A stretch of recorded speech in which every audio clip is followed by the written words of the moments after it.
Entonces, tratamiento del cáncer de ovario avanzado. Obviamente tuve el placer de escuchar la presentación de la doctora Fagotti de la semana pasada, que fue realmente un lujo poder escucharla. Una responsabilidad muy grande para mí, tener que ser la siguiente oradora, la doctora Fagotti. Ella se refirió fundamentalmente a la forma en que hay que elegir las pacientes o cuáles son los factores predictores de citorreducción en el cáncer del ovario. Obviamente yo no me voy a referir al mismo tema, pero bueno, van a haber algunos puntos en que probablemente nos superpongamos un poquito. Bueno, esta pregunta hasta no hace mucho tenía signos de pregunta. Yo creo que hoy ya hay que sacar los signos de pregunta y transformarlos en una aseveración. Es importante que las pacientes con cáncer de ovario avanzado se traten en centros de referencia por profesionales especializados. Sin ningún tipo de duda, esto hoy es una verdad absoluta. El cáncer ginecológico en general requiere para su manejo de un equipo multidisciplinario, en donde el ginecólogo-oncólogo es quien dirige todo el grupo multidisciplinario que trabajan en conjunto. Y el cáncer de ovario en particular es el tumor que más requiere, digamos, de la multidisciplina.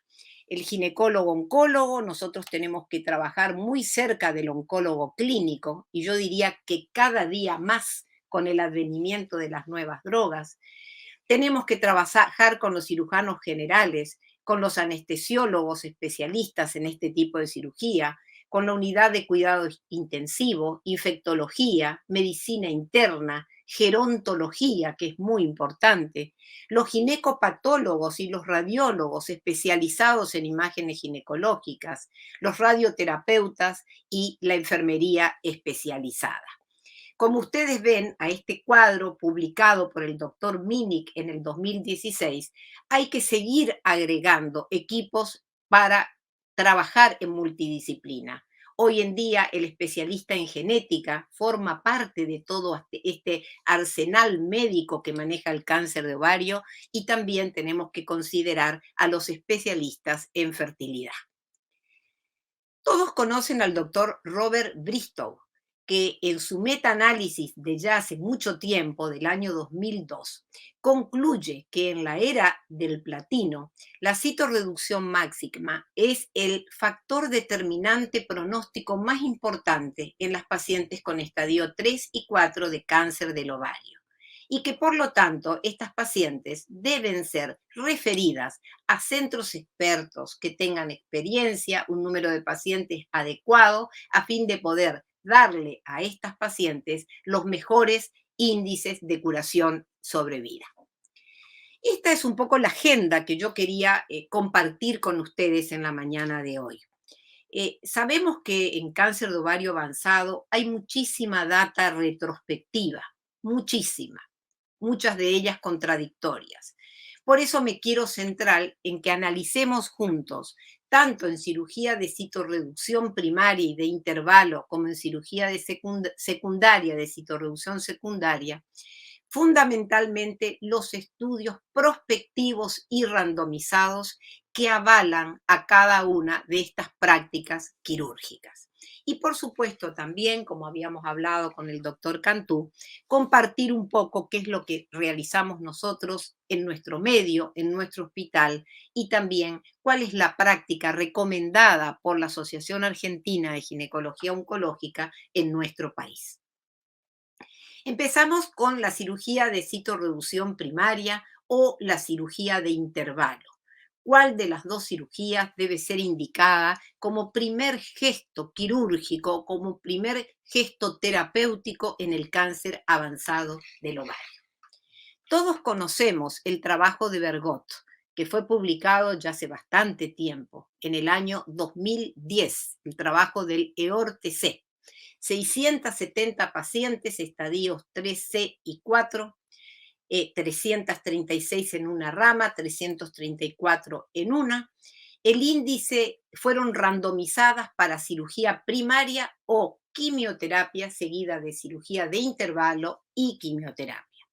El índice de citorreducción óptima alcanzada a menor de 1 centímetro de enfermedad residual fue de un 41% en la cirugía primaria y de un 80% en la cirugía de intervalo. Y como ustedes ven en las curvas de Kaplan-Meier, no hubieron diferencias en el tiempo libre de enfermedad y en la sobrevida global. Si nosotros vemos la curva de la pantalla en el lado derecho, vamos a observar nuevamente que en ambos grupos randomizados la presencia de una enfermedad residual óptima fue claramente el pronóstico fundamental para que esas pacientes puedan tener resultados oncológicos mejores. Es decir, la sobrevida global está en relación a la enfermedad residual. El otro estudio publicado unos años después fue el CORUS, el estudio CORUS de COE y colaboradores. También 552 pacientes randomizados a cirugía primaria o cirugía de intervalo.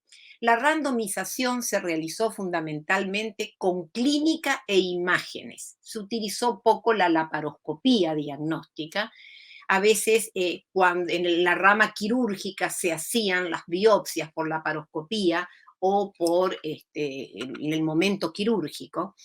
Y nuevamente el estudio CORUS, como ustedes vemos que las curvas tanto de de tiempo libre de enfermedad como sobrevida global no tienen diferencias significativas en ambas ramas. Este estudio fue publicado en el Lancet del 2015. Por lo tanto, ellos dicen que en aquellas pacientes, las pacientes que llegaron a una citorreducción óptima en la cirugía primaria fue de un 41%, o sea, muy semejante a los datos de Bergot del EORTC, y un 73% en el grupo de quimioterapia neoadyuvante. Es decir, que estadísticamente eran muy semejantes al primer trabajo. Ambos trabajos, tanto el de Bergot como fundamentalmente el CORUS, más allá de que fueran estudios randomizados y que sabemos que son los que tienen mayor nivel de evidencia, han tenido varias críticas, ¿no?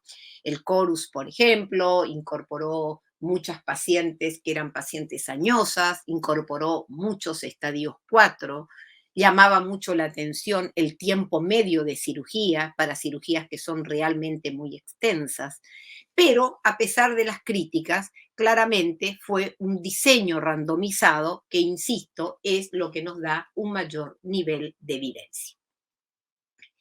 El tercer estudio es el estudio japonés, del grupo de ginecólogos, oncólogos, ginecólogos de Japón. El autor principal es Honda y fue publicado en el año 2020, o sea, muy recientemente. Ellos randomizaron 301 pacientes nuevamente para cirugía primaria o cirugía de intervalo y a la mano derecha vemos de vuelta los resultados oncológicos en términos de tiempo libre de enfermedad y sobrevida global, que como ustedes ven es muy semejante en ambas ramas del estudio.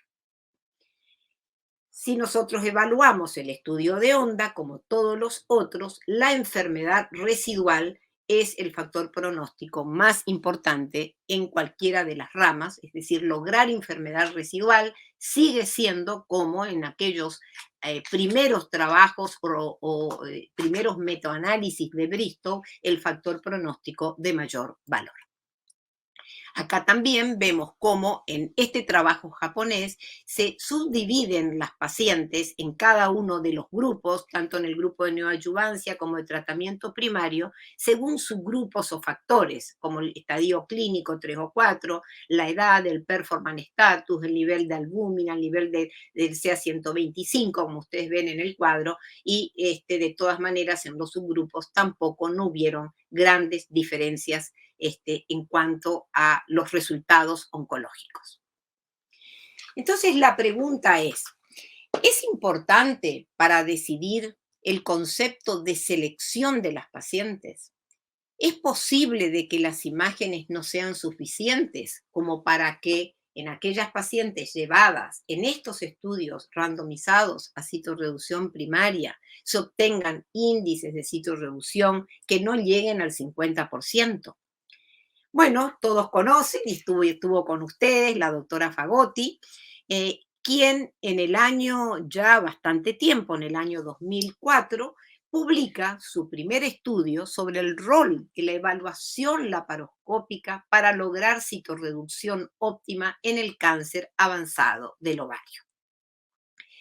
Y recientemente publica el otro estudio randomizado, que sería el último, el estudio de Fagotti, el Scorpion Trial, en donde nuevamente se randomiza a pacientes estadios 3C y 4 con un performance status bueno, con evaluación clínica y de imágenes, y todas con un score laparoscópico según el índice de Fagotti, que ella muy bien lo presentó, incluso lo ejemplificó en un video.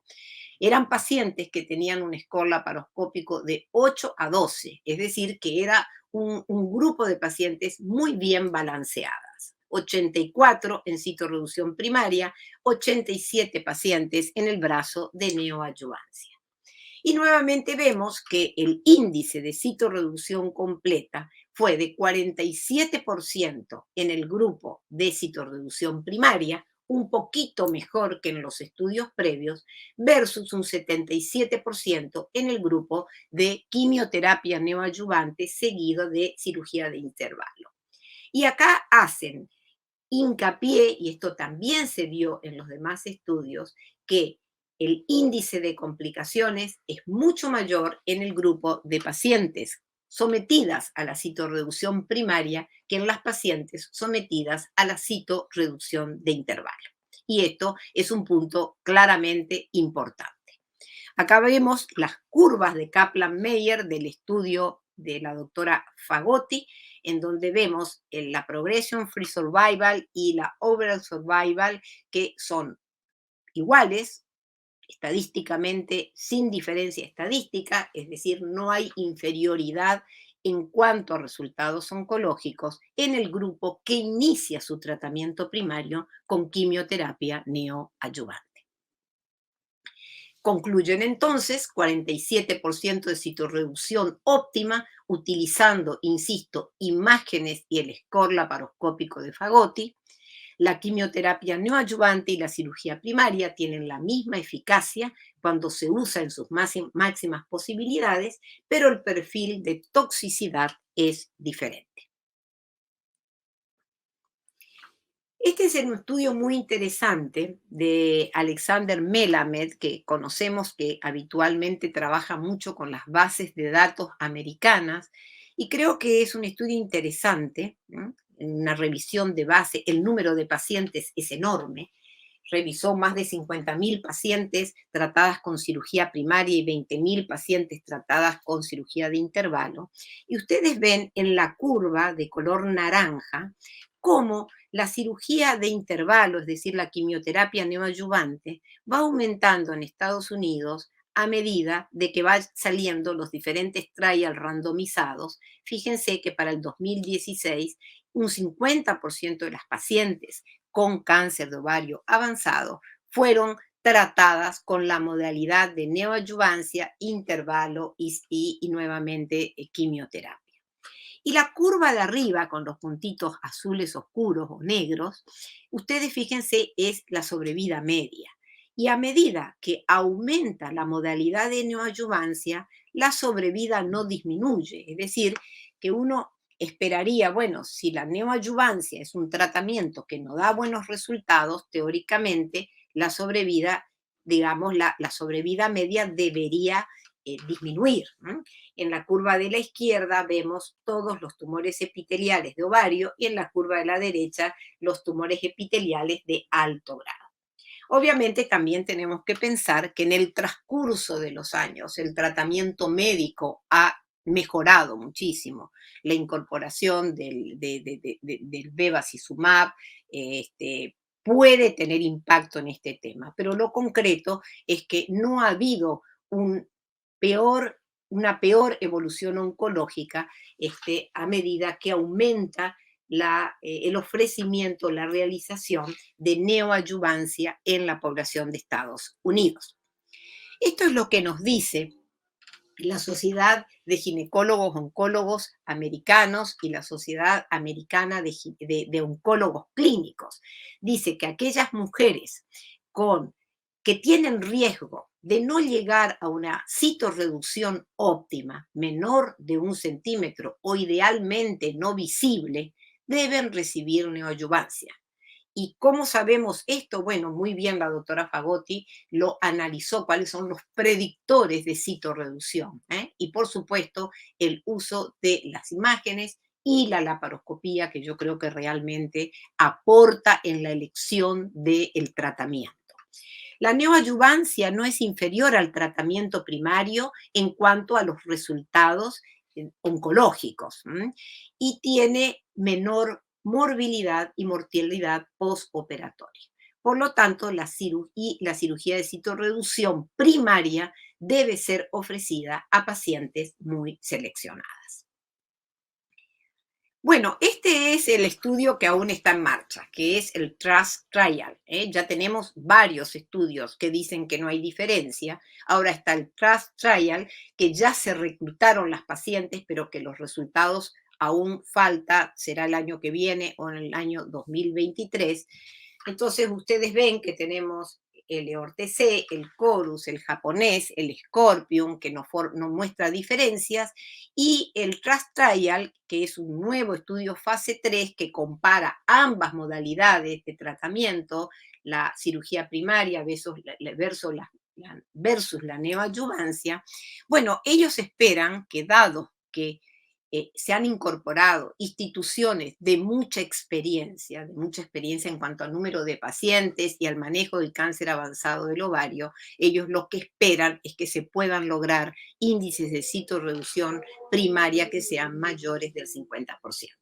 Bueno, esperaremos estos resultados entonces para ver dónde estamos parados con respecto a la elección del tratamiento primario del cáncer del ovario avanzado. Y el otro estudio que también creo que es muy importante, que también fue mencionado, es el estudio LANS.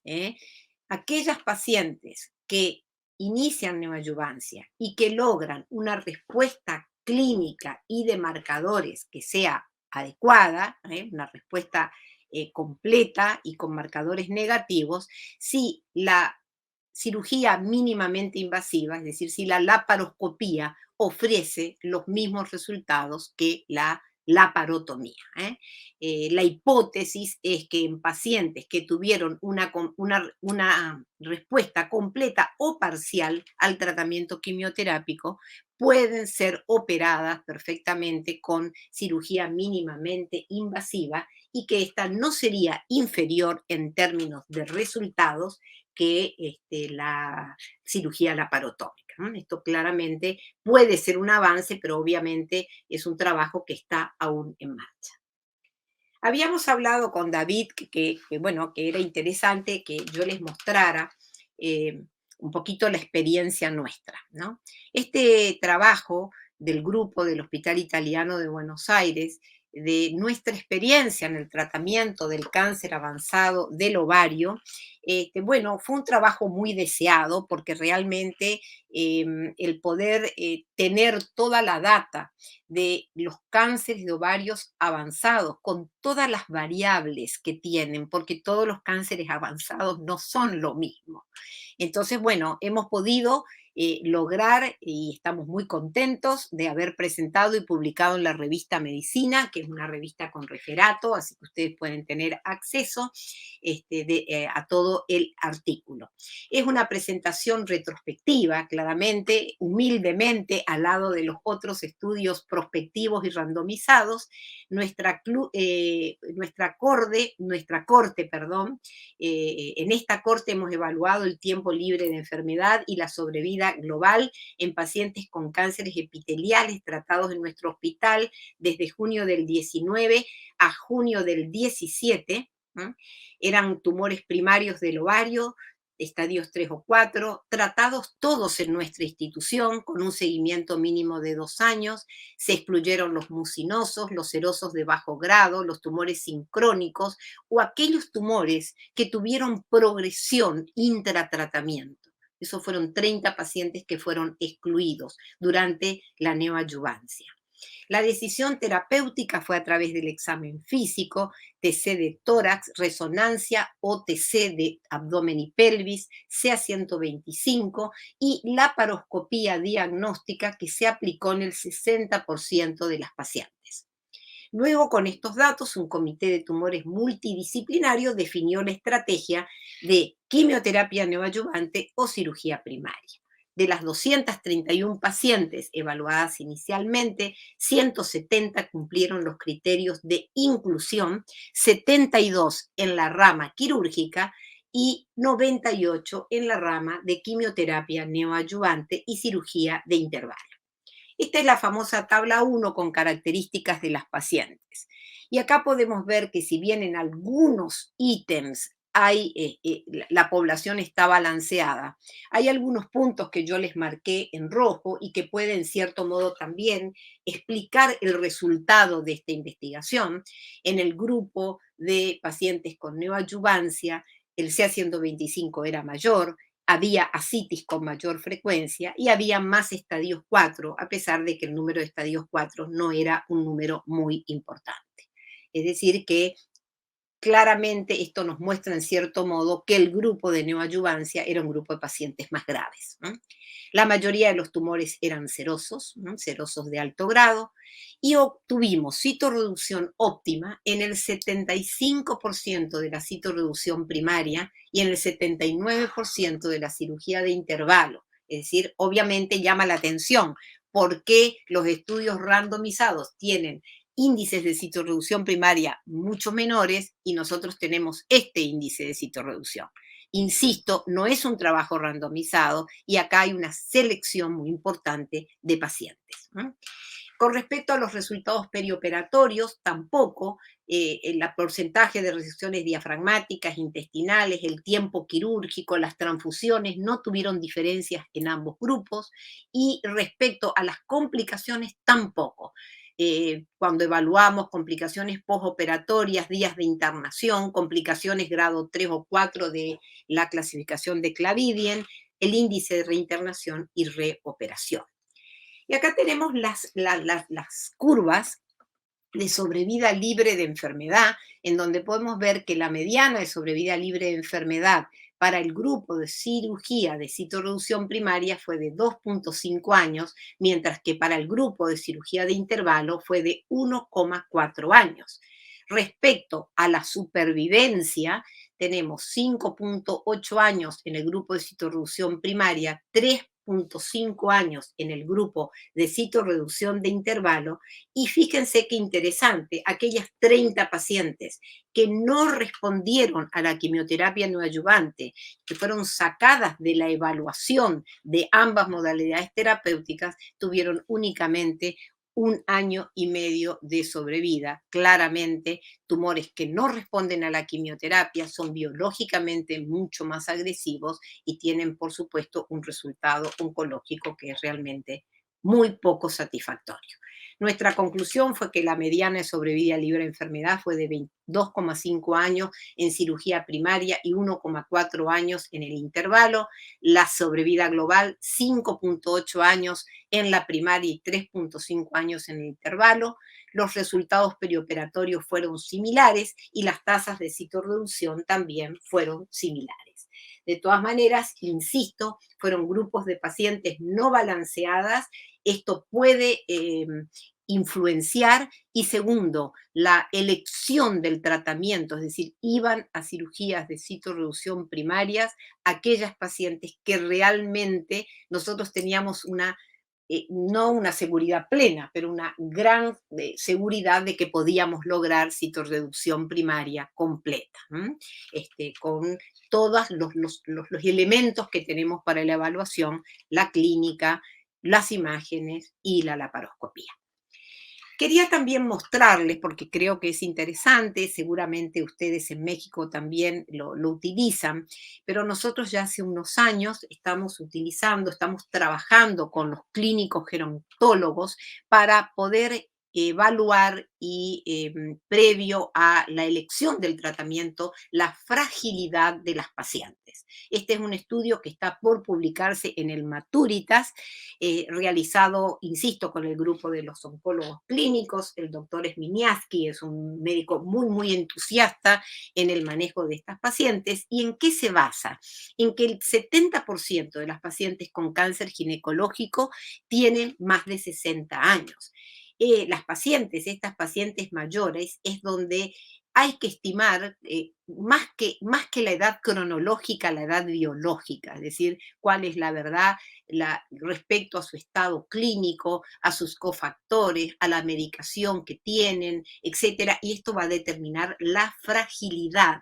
Y la fragilidad nos ayuda a nosotros, a los cirujanos, a los oncólogos, a definir cuál es el riesgo y las complicaciones que pueden tener los tratamientos, y también nos ayudan o tienen impacto en nuestras decisiones terapéuticas. También nos ayudan mucho en el manejo postoperatorio de las pacientes, ya que los gerontólogos hacen índices especiales en donde nos manifiestan de qué manera, cuáles son las complicaciones que pueden presentarse y de qué manera las tenemos que asumir. Bueno, terminamos entonces la parte de tratamiento primario del cáncer avanzado del ovario. Y la famosa discusión de que si tienen que ir todas a citorreducción primaria o a citorreducción secundaria. Ahora, ¿qué pasa con aquella paciente que hizo una citorreducción primaria o una citorreducción de intervalo, que mantuvo un tiempo libre de enfermedad, que se curó y que vuelve a tener una enfermedad? Es decir, cáncer de ovario recurrente. ¿Qué elegimos? ¿Cirugía o quimioterapia? Bueno, clásicamente decíamos que cuando teníamos una recaída, nosotros teníamos que evaluar si la paciente era platino sensible o platino resistente. ¿No? Y también sabemos que para decidir una cirugía hay criterios de selección. Los diferentes scores que nos dicen cuáles son los puntos que tenemos que mirar para decidir si una paciente recaída tiene que ir a una cirugía secundaria o tiene que ir a una quimioterapia. Nuevamente cito a Bristow con sus metaanálisis, en donde en el año ya 2008 él dice que también en el escenario de la citorreducción secundaria, si aumentamos, se aumenta la tasa de sobrevida si aumentamos la citorreducción. ¿No? Nuevamente, la citorreducción óptima tiene un efecto según estos metaanálisis. Revisemos un poquito los scores, es decir, de qué manera tenemos que elegir a las pacientes. Este es el Desktop Ovar Trial, el Desktop 1, del doctor Harter, cuyo objetivo fue definir scores de selección de pacientes para cirugía. Es un análisis retrospectivo de las historias clínicas de 25 instituciones y concluye que solo la resección completa se asocia a mayor sobrevida. ¿Y cuáles son los puntos que hay que considerar en el score, en el score del Desktop 1? El estadio, la enfermedad residual después de la primera cirugía, el tiempo libre de enfermedad, y fíjense que este score dicen menos de 6, entre 6 y 12, ascitis, y más de 12, perdón, la rayita está un poquito mal puesta, la presencia de ascitis, la localización de la recurrencia, si es pelviana o está en otros sitios, cuál fue la enfermedad residual después de la cirugía primaria, y si realizó quimioterapias basado en platino después de la cirugía primaria. Este es otro score que también ustedes conocen, que es el score del doctor Chi, en donde él considera el tiempo libre de enfermedad, 6 a 12 meses, 12 a 30 meses o más de 30 meses, y después considera también si la recaída es en un sitio simple o en múltiples sitios, y la presencia o no de carcinomatosis. Fíjense ustedes que cuando el tiempo libre de enfermedad es corto y hay carcinomatosis, por ejemplo, es una situación en donde no se indica realizar el tratamiento quirúrgico. En cambio, en aquellos casos con más de 30 meses de sobrevida libre de enfermedad, dicen que se podría ofrecer una cirugía de citorreducción en estos casos o en estas pacientes. Este es el otro score, el High Model, que ocupó el trabajo SOC1, que después lo vamos a analizar. Es un score un poco más exigente, en donde ustedes ven que está el estadio FIGO, la enfermedad residual después de la primera cirugía, el tiempo libre de enfermedad. Y acá el tiempo libre de enfermedad lo consideran 16 meses, es decir, que claramente es un score mucho más estricto.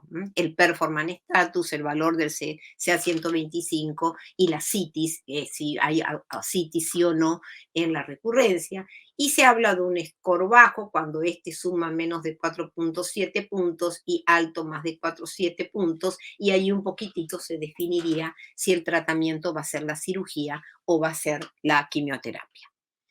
Bueno, este estudio, nosotros hasta no hace mucho nos manejábamos claramente con los scores, ¿no? Como para definir la indicación de citorreducción secundaria.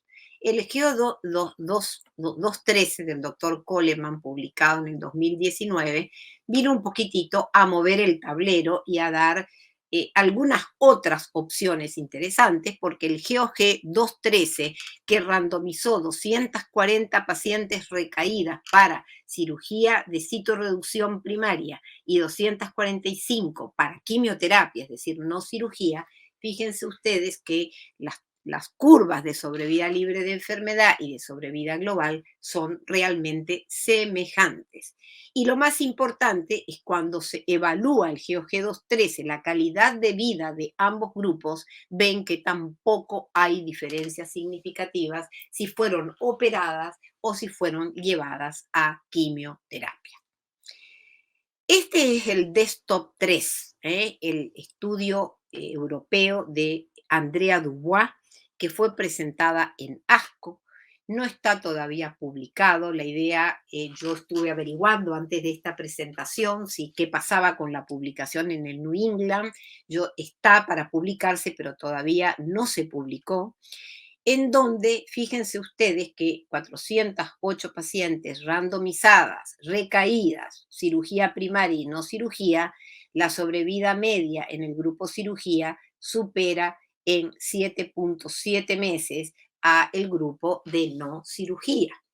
Y cuando evaluamos el tiempo libre de enfermedad, nuevamente el grupo de cirugía supera en 4 meses al grupo de no cirugía, y esto, como ven en las curvas, da estadísticamente significativo. Si el grupo de Dubois mira únicamente las pacientes que hicieron cirugía de la recaída, fíjense ustedes que tiene mucho que ver el tumor residual nuevamente. Si la paciente queda con tumor residual, tiene una sobrevida media de 28 meses contra 61 meses cuando la resección es completa. Una vez más, la importancia de la citorreducción completa. Y ellos concluyen que es el primer estudio randomizado que muestra beneficio de la cirugía de Balkin en la enfermedad recurrente, que por supuesto hay que utilizar los scores, que tenemos que tener un intervalo mayor de 6 meses, intervalo de tiempo libre de enfermedad, hay que seleccionarlos, ellos eligen el score de AGO, y que obviamente el beneficio en sobrevida se obtiene únicamente cuando se logra enfermedad residual cero o sin enfermedad residual, por lo cual es muy importante que estas pacientes sean manejados en centros especializados. Les pido disculpas, estos slides están un poquito borrosos, pero son presentaciones porque este es el estudio japonés de cirugía de citorreducción secundaria. Tampoco está publicado, es un estudio también randomizado, el SOC1, 4 centros participaron para centros importantes de Japón.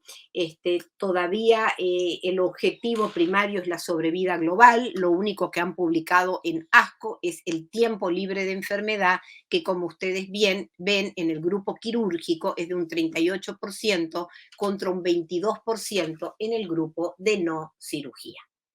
Y fíjense acá de vuelta, cuando hablamos del grupo quirúrgico, la importancia de la enfermedad residual, R0,42% de sobrevida libre de enfermedad, contra 26% cuando dejaban residuo o 22% en el grupo de no cirugía.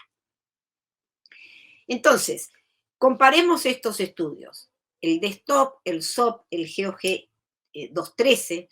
Bueno, claramente si vemos la sobrevida en meses en la cirugía, en el DESTOP 3 y en el SOP 1, es mejor que en el GOG 213, ¿no? En cambio, cuando vemos el grupo no cirugía, el GOG 213 tiene un resultado mucho mayor, ¿no? 64 meses. ¿Cuál es el problema? Esto ya lo sabemos. El GOG 213 en el 84% de los casos se utilizó bevacizumab. Eso sería una variable que pudo haber modificado los resultados. Y fíjense que lo marqué en amarillo, que por ejemplo el Desktop 3, el grupo de no cirugía tenía 46 meses, pero las pacientes que tenían residuo en la cirugía tenían 28 meses, motivo por el cual claramente si se operan, en el escenario de citorreducción secundaria se debe lograr enfermedad residual cero. Bueno, les quiero mostrar estas guías que la Asociación Argentina de Ginecología Oncológica las realiza hace muchos años. Hay varias ediciones de las guías clínicas para el diagnóstico, tratamiento y seguimiento del cáncer ginecológico. Esto, por supuesto, lo vamos renovando y en este momento está en revisión, por eso se los muestro, está en prensa, en revisión, todavía no está publicado, la guía de AGO 2021, Asociación Argentina de Ginecología Oncológica. En este momento no solamente se van a hacer los mini book, que hay gente que le gusta tener el mini book en el bolsillo, pero ahora ya va a tener una versión digital y una aplicación para el celular, claramente. La Asociación de Ginecología Oncológica se está también actualizando cada día más. Entonces, ¿qué es lo que nos dice las guías de la AGO? Que el diagnóstico hay que categorizar masas anexiales desde el punto de vista clínico, examen ginecológico, tacto rectal, los estudios de evaluación de masa anexial estándar, ecografía, tomografía computada abdominopelviana, tomografía de tórax o resonancia de abdomen y pelvis en los casos en donde uno ya tenga sospecha de malignidad, en algunos casos la utilización del PET-TC, los marcadores tumorales y por supuesto el diagnóstico definitivo a través de los estudios histológicos. La AGO recomienda en la estadificación quirúrgica previa al tratamiento utilizar la laparoscopía con score de Fagoti para definir el manejo definitivo de citorreducción primaria o quimioterapia neoadyuvante con 4 ciclos seguidos de cirugías o de 6 ciclos seguidas de cirugías de intervalo.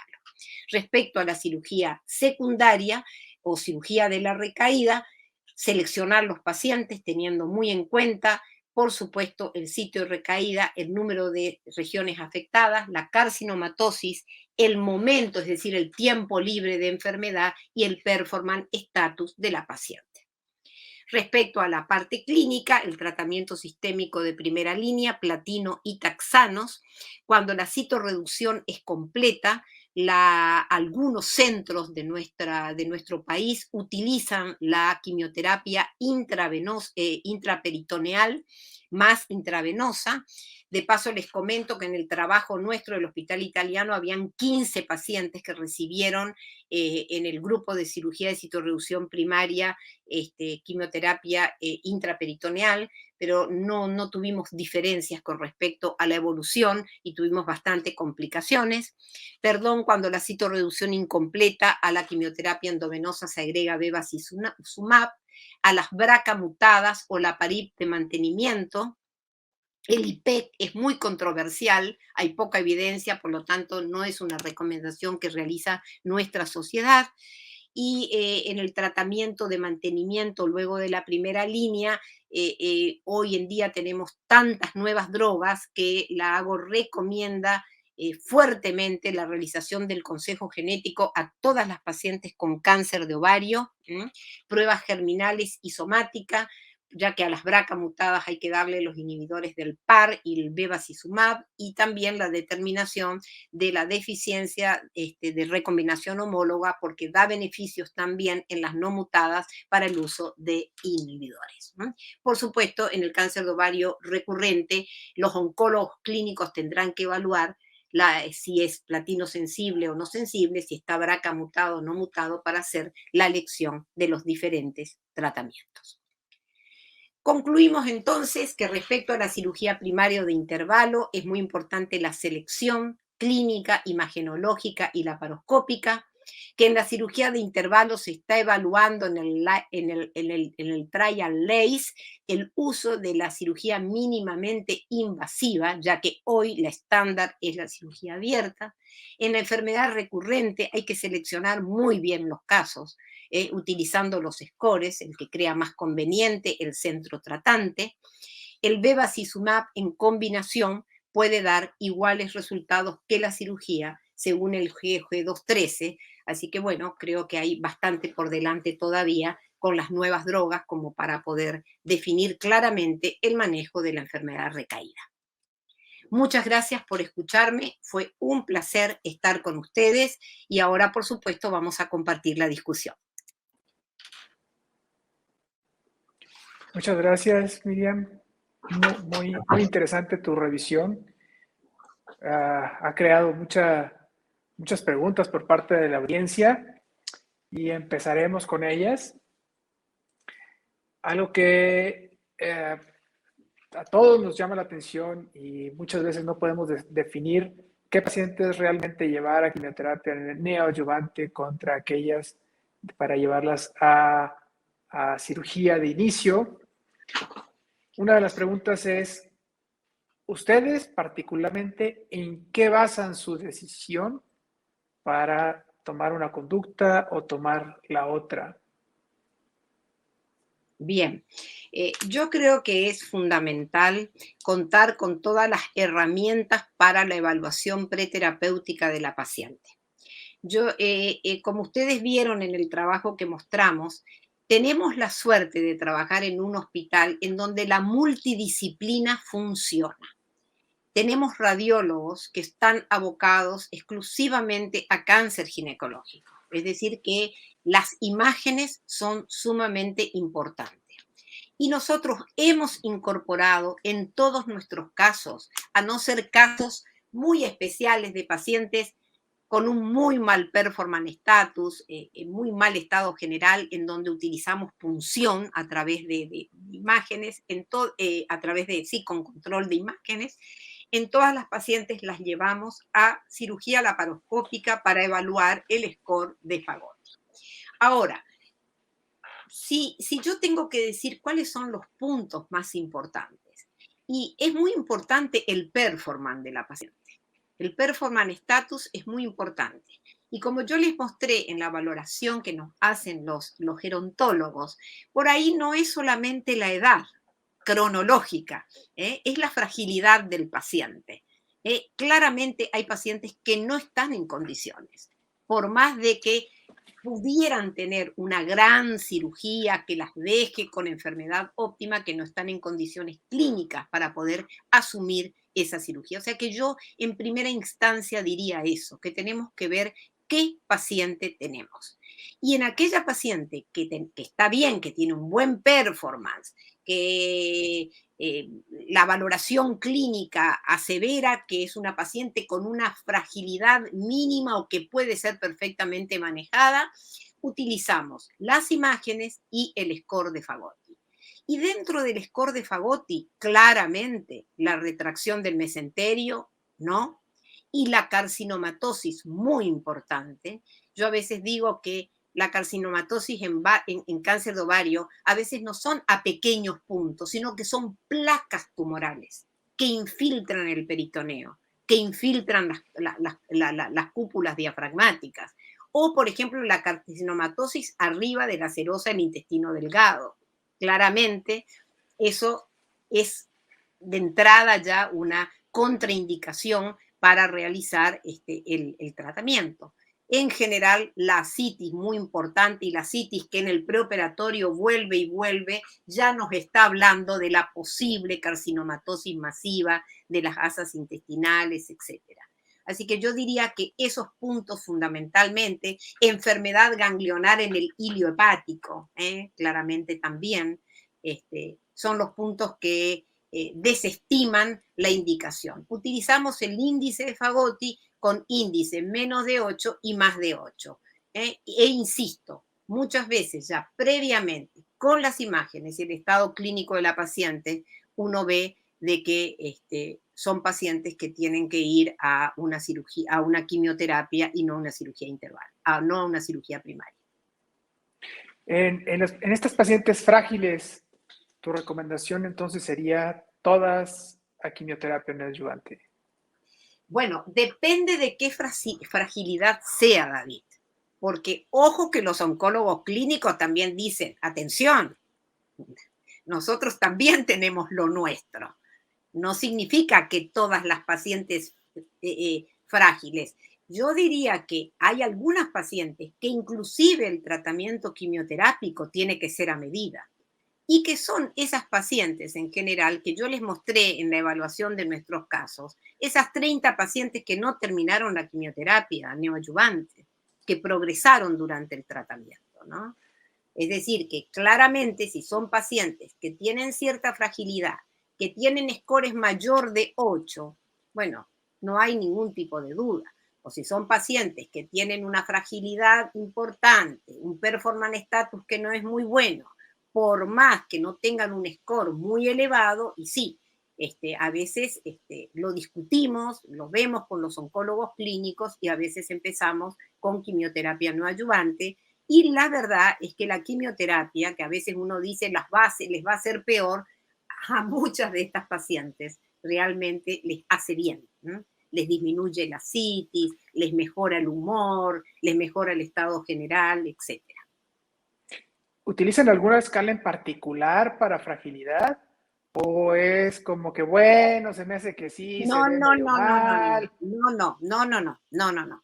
Es un grupo, en el hospital se llama DRIP, que yo nunca me acuerdo qué significan, pero es un grupo que valora los riesgos y ellos tienen escalas específicas. Tienen escalas específicas. Si ustedes están interesados, con todo gusto yo se las voy a compartir. A la escala es una escala muy grande. Les cuento que cuando los gerontólogos mandan la valoración de la escala hay que tener tiempo para leerla entera, porque es muy, Para muy leerla y grande. entenderla. O sea, no Y nomás entenderla, leerla, sino exactamente. entenderles qué quiso decir, Sí, ¿no? hay veces, lo bueno de trabajar en una institución en donde estén todos es que uno agarra el teléfono. ¿Qué me querés decir con esto, no?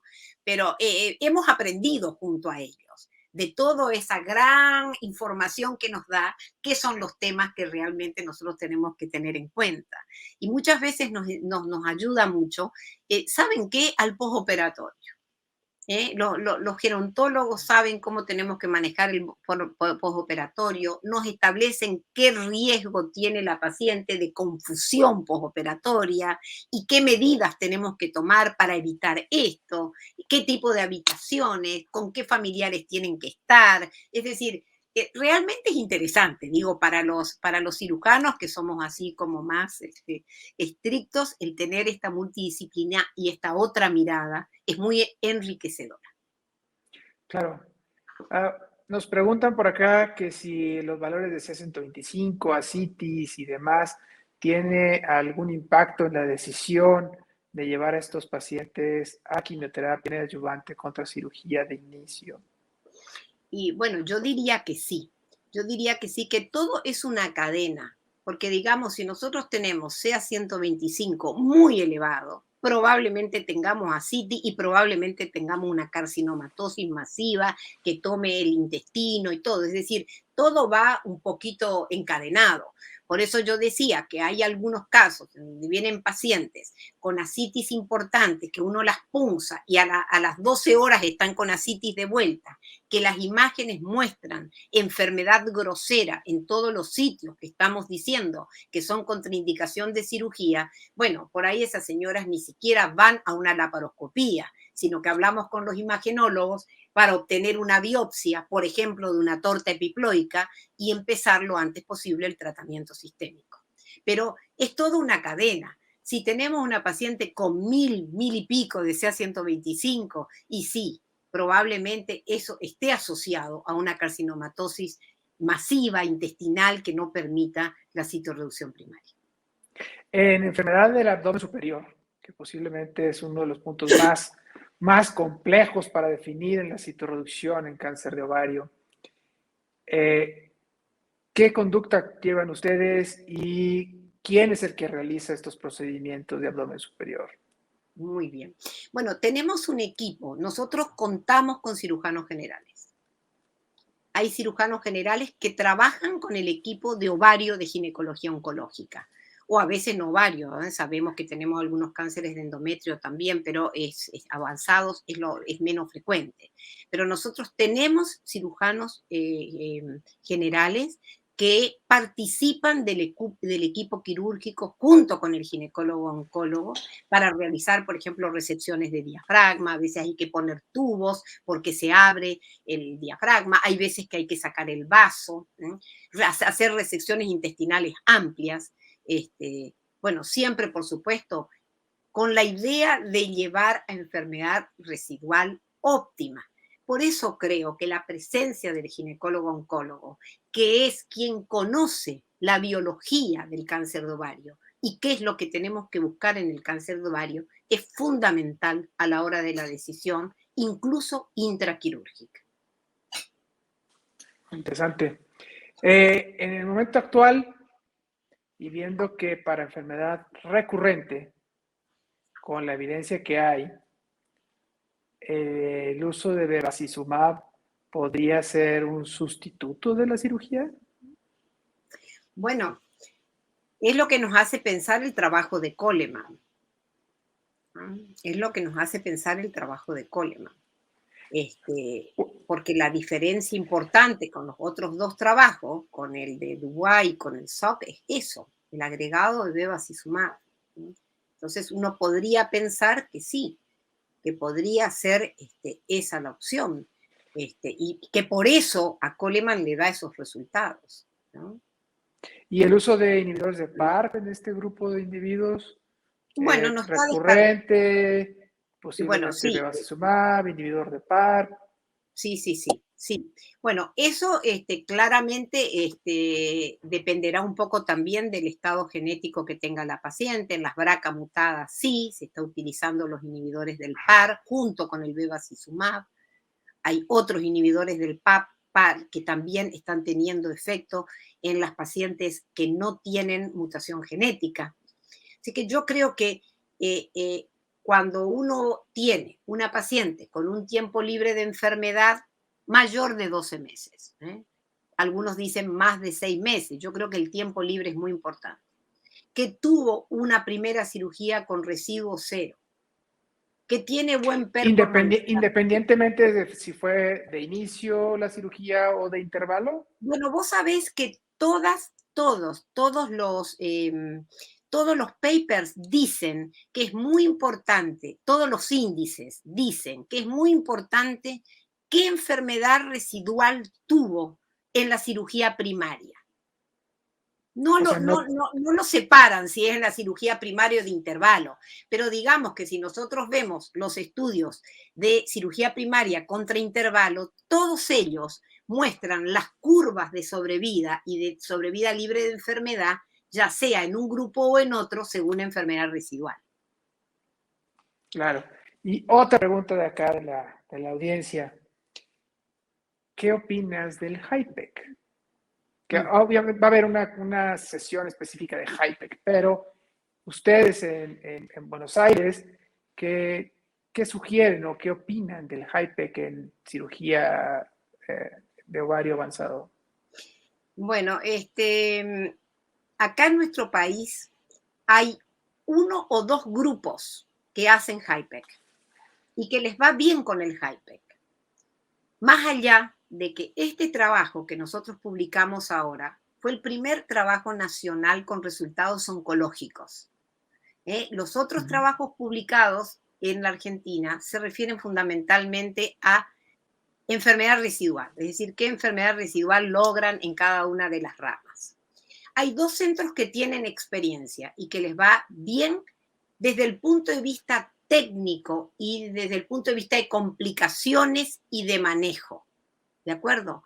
La Asociación Argentina de Ginecología Oncológica pone al HIPEC como una opción, junto con la endovenosa, por supuesto, HIPEC endovenosa, en la enfermedad residual óptima, por supuesto.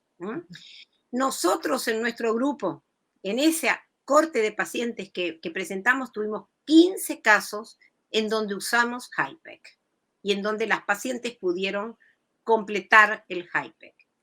Se hizo un subanálisis de ese grupo y no tuvimos grandes modificaciones en los resultados oncológicos. Y la verdad, debo decirles, de que el manejo del HIPEC es bastante más complicado para el grupo nuestro de trabajo y para nuestros oncólogos clínicos. Y otra pregunta de por acá a nuestra audiencia es, ¿a qué pacientes y en qué condiciones considerarían utilizar quimioterapia intraperitoneal y más intravenosa? Perdón. Justamente, esta es la segunda. Mezclé la primera respuesta, porque vos me preguntaste HIPEC. HIPEC. Bueno, HIPEC. Nosotros en nuestra corte no tenemos HIPEC. Tenemos esos 15 casos es quimioterapia intraperitoneal. El HIPEC no está recomendado por la Asociación Argentina de Ginecología Oncológica y nosotros no lo hacemos. Lo hemos hecho en casos aislados de pacientes recaídas con enfermedad óptima, pero lo hemos dejado de hacer. La Asociación Argentina de Ginecología Oncológica no lo recomienda porque piensa de que no hay suficiente evidencia, pero acá hay grupos que lo hacen. Hay grupos que lo hacen. Que hacen HIPEC. Hacen HIPEC. Okay. El grupo del Hospital Alemán, el grupo de Rosario, hacen HIPEC. Pero ellos no han publicado resultados terapéuticos. Okay. ¿Y quimioterapia intraperitoneal normotérmica?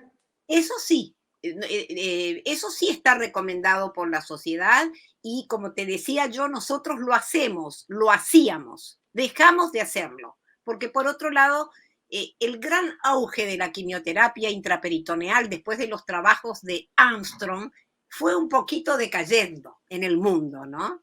Y en nuestro equipo en particular, el uso de la quimioterapia intraperitoneal en enfermedad residual óptima o cero, nos resulta bastante complicado en el manejo diario, en el manejo técnico. Hemos tenido muchas pacientes con problemas con los catéteres, etcétera. Así que dado de que realmente hoy no tenemos una fuerte evidencia de superioridad, no lo estamos usando. Muy bien. Pues muchísimas gracias, Miriam. Hemos llegado al fin de esta sesión. Ha sido muy interesante compartir contigo su experiencia en Argentina. Una muy buena sesión. Agradecemos a toda nuestra audiencia. Hemos tenido gente de Argentina, obviamente de México. Hemos tenido gente de Centroamérica conectados también. Y eso nos da mucho gusto de que participen con nosotros en estas sesiones. A Miriam Perrota, le agradecemos muchísimo haber aceptado la invitación el día de hoy. Y a todos ustedes les damos las gracias por participar. Estamos pendientes para la próxima masterclass. Muchas gracias a ustedes por la invitación. El placer ha sido mío. Realmente un honor participar con ustedes. Muchas gracias por escucharme y por estar juntos esta mañana. Adiós. Gracias. Hasta luego. Hasta luego a todos. Muchas gracias. Adiós.